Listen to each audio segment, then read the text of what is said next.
All right, radio's out. And there's some lovely, interesting, hacky wire nut fun time.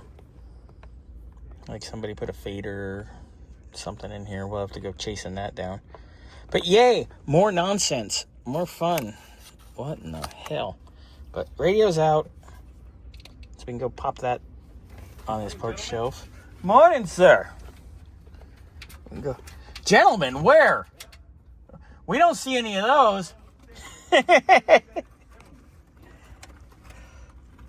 All right, so that's out. We're about ready to pull the dash out. Xander, you said we got to get the ignition switch connector out. Yeah, and this. And the wiper washer. Okay, I can get back there and get in there in a minute. But let's start swinging these wires once I undo these. But I'm going to take note that the orange on the connector goes to this yellow. The white went to white, which thank God that went. Big white to little white. Big white on the radio goes to a purple. And the orange goes to, is that a gray or a purple? Or a black? It's like black. Faded black. That's purple. Yeah, I can't see. It's dark. I'm old. So here, undo these real quick for me.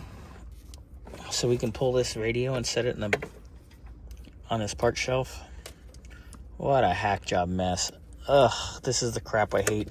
Oops. Because all the rest of the wiring in this car... It's pretty good. Yeah, on the inside. The under hood stuff is trashed. But the interior stuff is... That's beautiful, yeah. Okay, so... There you go, sir. Go put that somewhere safe. Because it does work. I think you need to put like a 50-inch display in here. No. Like a whole dash display. Like a new BMW? No.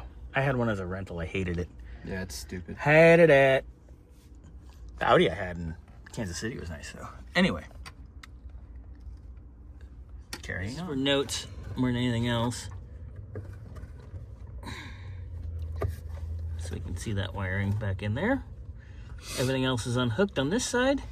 We just got to unhook this and the headlight switch, right? Mm-hmm. And I think everything will be out.